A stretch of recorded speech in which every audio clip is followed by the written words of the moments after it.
Friends, मेरा नाम गरिमा त्रिपाठी है और मैं क्लास 5th में पढ़ती हूँ। आज मैं अपनी क्लास के हिंदी की बुक का पार्ट 1 राख की रस्सी आपको बताऊंगी। जो मैंने उससे लर्न किया है और जो मुझे उसमें मॉरल मिले वो मैं अपने वर्ड्स में आप सबको बताऊंगी। तो शुरू करते हैं। तो एक बार एक मंत्री था लोनपो गाँव। उसकी चालाकी के सामने कोई नहीं टिक पाता था, लेकिन उसका एक बेटा था। वो जब से उसका बेटा बड़ा हुआ था वो उसकी चिंता में था, क्योंकि उसका बेटा बहुत भोला था। उसने एक दिन अपने बेटे को 100 भेड़ों के साथ शहर भेजा और बोला कि इन 100 भेड़ों को ना कुछ मारे या कुछ करे, 100 जौ के बोरे लेके आओ। लड़का शहर चले गया। लड़के ने सोचा कि अब मैं क्या करूँगा कि कैसे लाऊं मैं। फिर एक वहाँ से लड़की गुजरी तो उसने पूछा उससे कि क्या हुआ, तुम इतने उदास क्यों बैठे हो। फिर उसने सारी बातें बताई कि कैसे उसके पिताजी ने उसे यहाँ शहर भेजा है और कही है कि इन्हें बिना कुछ करे 100 जौ के बोरे लाने को कही है। तो लड़की ने पहले थोड़ा सोचा और उसने कही इतनी आसान बात। उसने भेड़ों के सींग काट के और उन्हें बेच के 100 जौ के बोरे उसे दे दिए।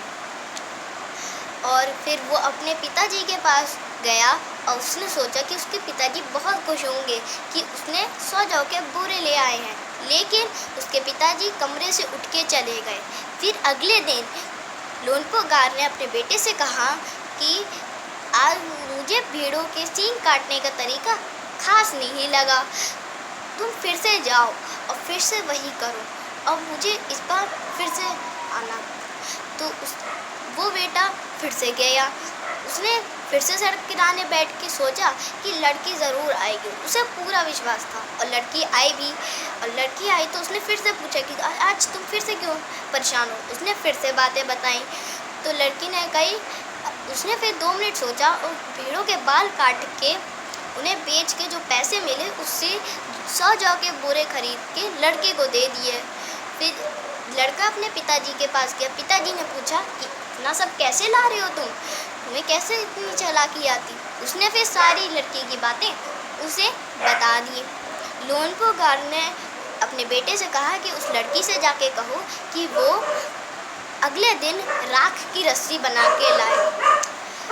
तो लड़का अपने उस लड़की के पास गया और संदेश दिया उसे कि मेरे पिताजी ने बोला है कि कल राख की रस्सी बना के लाना महल में।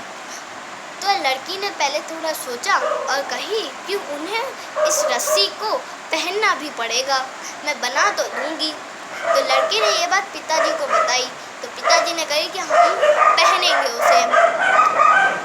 और फिर लड़की ने पत्थर की 9 हाथ लंबी राख की रस्सी को पत्थर की सील पर जला दिया और 9 हाथ लंबी रस्सी की राख बच गई। और अगले दिन उसे एक प्लेट में करके वो राजा के पास गई। उसने मंत्री से कहा कि अब आप इसे पहन के दिखाइए। लोनपो गार ने सोचा कि इसे पहनना तो दूर, इसे उठाना ही बहुत मुश्किल है।